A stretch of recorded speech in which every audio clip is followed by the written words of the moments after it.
Council's live. Thank you, Brianna. Okay, welcome to tonight's Committee of Adjustment meeting, April 5th at 6:30 p.m. We've moved to 6:30 to accommodate some longer agendas, which have been the norm of late, but tonight it's a fairly light one. I'm going to call the meeting to order, and as I do, I'm going to point out that the mayor is absent for personal reasons. She's going to be in time for our 7 o'clock regular session of council, but couldn't quite make this one. As this meeting is electronic, it is available on the town's YouTube channel, and the council's rules of procedure and code of conduct do apply as they do in live and in-person meetings as well. So with that, I would seek an adoption for the agenda for tonight's meeting. Councillor McCormack, followed by Councillor Norrie. Thank you. Any additions or amendments to that? Seeing none, all in favor? And that is carried. I then ask for any disclosure of pecuniary interest or the general nature thereof. Seeing none, we have the minutes from the meeting of March 8th, 2022. So I'd seek a motion to adopt those minutes as presented. Councillor Richardson, thank you. Seconded by Councillor Johnson. Anything from those minutes? Seeing nothing, all in favor of that motion? Motion is carried. Thank you. We have one application for land severance before us, item 5.1. Michael, you're on the meeting. I'll ask you to speak to that. Excuse me.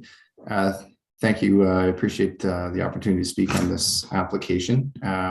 This application seeks to reestablish a former existing lot that had inadvertently merged on title due to, I believe, a death in the land holding. So parcel A and parcel B were separately owned prior to the unfortunate death that occurred. And when that person passed, the lands merged on title. So the two lots came together as one. So unfortunately, it does require the attention of the Committee of Adjustment to reestablish those lot lines and go through the formal consent procedure. I will note that recent amendments to the Planning Act, which just came into effect January 1st, 2022, no longer will that occur. So there's been recent changes that if there are two abutting properties owned as joint tenancy and one of the holders passes, this merger issue no longer will occur. So these should decrease in the future. Staff are aware of one other instance that there was a merger in a similar situation elsewhere within the municipality, that will be coming forward to a future Committee of Adjustment meeting. However, for any mergers occurring after January 1st, 2022, these should not be coming back to the committee because they no longer need such attention. So this application is to reinstate a smaller size lot than we typically would see. The lands are within a site-specific shoreline residential zone, which allows for the reduced lot area and lot frontage. The lot to be severed is consistent and compatible with the adjacent land uses, which are of very similar size.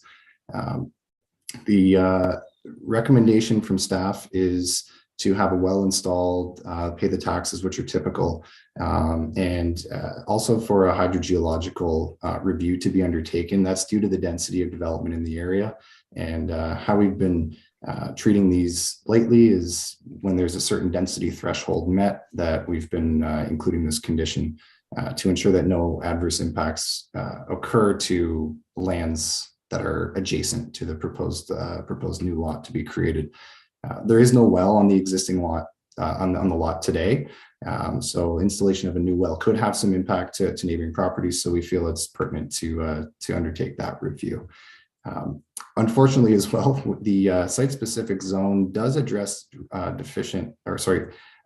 does address smaller frontage and smaller area for lots. However, the actual frontage and area allowed within the bylaw is slightly larger than the actual size of the lots that are in existence.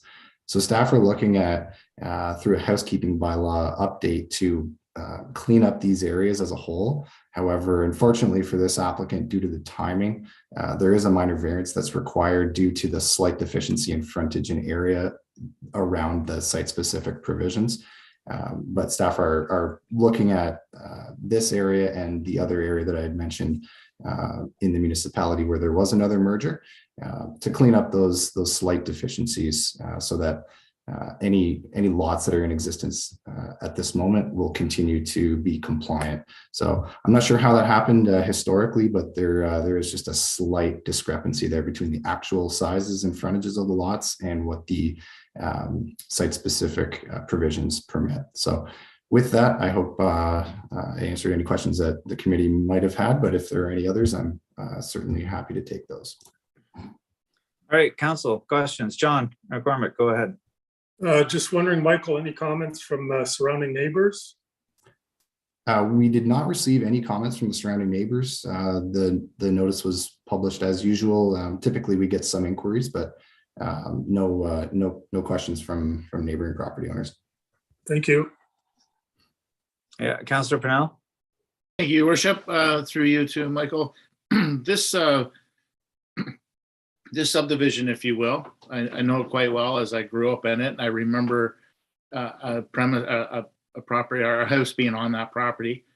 It's quite common that they share wells there, and that's more than likely why there's no well on that property. It's not for the fact that there's hard for water. It's just that there's a lot of water there, and it's just common one well and shared off. Is that a possibility for them to share with anyone to save some monies on this with the applicant? Ideally, we would avoid that at all costs. Where there's an instance where sharing of a well is introduced, it does have the possibility to create issues. If the well were contaminated, you're contaminating more than one water supply in that instance. So ideally, we would have a well to serve this lot on its own. Staff did note that on a site visit, there does appear to be a water line that is connected to a neighboring well that traverses onto this lot to be severed. It's not connected to anything. It's just capped and it's just on the property. So we've included as a condition that line be removed and that a new well be installed. The applicant is aware of the requirement for the well and the hydrogeological review, and did not have any objections to that. Great, thank you. And anything further from council? I'm going to follow that up, Michael. Given the relatively small dimensions of these lots, is there a risk or a difficulty or any conflicts between location of septic beds and location of wells and checkerboarding or whatever that could happen? And is it placement of a well, does it have to consider, I mean, if the lot next door is not developed, there's no consideration for what is there, but is there a consideration for what could be there and the jamming of one lot by another by developing a well or putting it in an improper place, if you will? So can you speak to that for a second? Yeah, I can. So the town sewage system coordinator performed a site visit based on test holes that were dug by the property owner. There's a very suitable location for a new sewage system on this property, which would not hinder the ultimate development of the lands. Yes, the lots are close in proximity. However, the location of sewage systems and existing wells is certainly taken into consideration by the sewage system coordinator when performing that review to determine suitability for future development and siting of new systems, not just one system, but potentially a replacement system, as well as provision for placement of a well on the lot as in addition to that as well. So I hope that answers the question. If there's any others, I'd certainly be happy to answer those. No, that certainly does. It just, I know where I used to live up on Bayview Drive, in the proximity between there and Sherman's Point, and the lots were 100 by 175, and you had a septic and a well at 100 feet, and suddenly one of the lots is suddenly jammed. And anyways, that's where it came from. Okay, okay, council, you have a staff recommendation before you. Anybody want to, Councillor Richardson, you moving? Thank you. And seconded by Councillor McCormack. Any further comments or discussion? Seeing none, all in favor of the motion? Motion is carried. Thank you. And that takes us to 6.1 minor variance application PLVAR 2022-018. And Michael, I'll let you speak to that again, although it pretty much was covered in a previous discussion. Yes, thank you. Thank you, Worship. Nothing further to add beyond the previous discussion. We're just cleaning up an inadvertent error, it seems, in the drafting of the town's zoning bylaw for this site-specific area.